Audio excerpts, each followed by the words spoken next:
ये खबर SGT university द्वारा प्रस्तुत की गई है। भारत ने पाकिस्तान पर तगड़ा हमला किया है। बदहाली से बेहाल पाकिस्तान के लिए भारत का ये कदम एक और तगड़ा झटका साबित हो सकता है। दरअसल भारत ने पाकिस्तान पर वाटर स्ट्राइक कर दिया है। आने वाले समय में पाकिस्तान बूंद बूंद के लिए तरसेगा। खास तौर पर गर्मी में पानी के लिए हाहाकार मच सकता है। केंद्र सरकार ने चुनाव ब्यास लिंक टनल प्रोजेक्ट को मंजूरी दे दी है। इस प्रोजेक्ट के तहत चुनाव नदी का पानी टनल से ब्यास नदी में पहुंचाया जाएगा। ऐसा करने से गर्मी के दिनों में हिमाचल के पड़ोसी राज्यों में पानी की किल्लत दूर होगी। हिमाचल प्रदेश के जनजातीय जिले लाहौल स्पीति के बर्फीले पहाड़ों के बीच एक ऐसी इंजीनियरिंग क्रांति होने जा रही है जो आने वाले समय में देश के भूगोल और जल नीति को बदल कर रख देगी।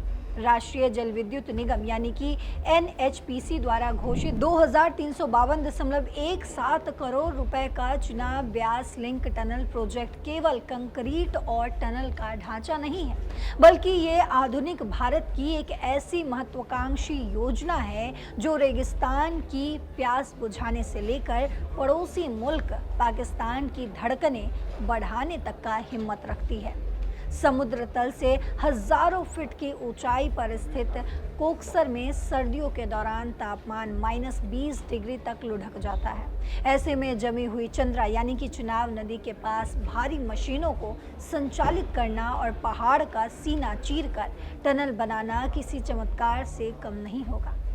एनएचपीसी की इंजीनियर्स के लिए ये प्रोजेक्ट देश के सबसे कठिन और चुनौतीपूर्ण अभियानों में से एक होने जा रहा है।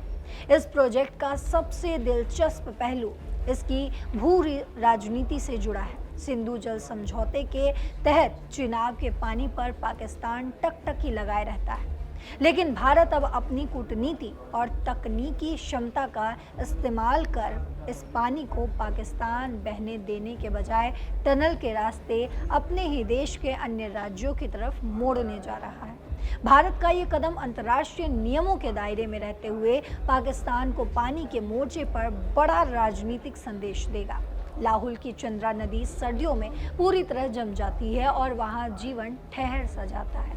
गर्मियों के दौरान यानी मई से सितंबर के मात्र 5 महीनों में सूरज की तपिश से ग्लेशियर पिघलते हैं तो इस नदी में पानी का भारी सैलाब आता है। ये प्रोजेक्ट ठीक इसी जादुई समय का फायदा उठाएगा। गर्मियों के इन्हीं 5 महीनों में जब देश के मैदानी इलाके भीषण गर्मी और सूखे से तप रहे होते हैं, तब इस टनल के जरिए चिनाब का पानी ब्यास नदी में डाला जाएगा। अक्सर मॉनसून में ब्यास नदी का उग्र रूप कुल्लू और मंडी में तबाही मचाता है। इस प्रोजेक्ट के तहत बनने वाला बैराज और आधुनिक वाटर डाइवर्जन सिस्टम ब्यास नदी के जल स्तर को संतुलित करने में मदद करेगा। बरसात के दिनों में पानी के प्रवाह को इस तरह नियंत्रित किया जाएगा कि निचले इलाकों में बाढ़ का खतरा ना बढ़े और सूखे के दिनों में पानी की कमी को पूरा किया जा सके। राज्य विद्युत परिषद के 126 मेगावाट क्षमता के लारजी बीबीएमबी के डेहर, पोंग और भाखड़ा बांध में भी बिजली उत्पादन में बढ़ोतरी होगी। इस पूरी योजना का सबसे खूबसूरत अंत देश के अन्नदाताओं के चेहरों पर मुस्कान के रूप में दिखेगा। टनल से होकर ब्यास नदी में आने वाला पानी आगे चलकर पंजाब के हरीके बैराज पहुंचेगा। यहीं से देश की सबसे लंबी इंदिरा गांधी नहर निकलती है।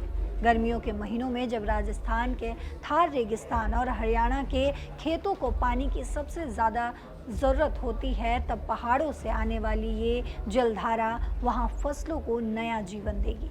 वहीं निश्चित रूप से ये टनल प्रोजेक्ट भारत के आत्मनिर्भर और सुदृढ़ जल प्रबंधन की नई गाथा लिखेगा। तो भारत का पाकिस्तान पर ये वाटर स्ट्राइक आपको कैसी लगी? आप अपनी राय कमेंट बॉक्स में ज़रूर लिखते जाइएगा। साथ ही देश और दुनिया की तमाम खबरों के लिए देखते रहिए दैनिक जागरण। नमस्कार।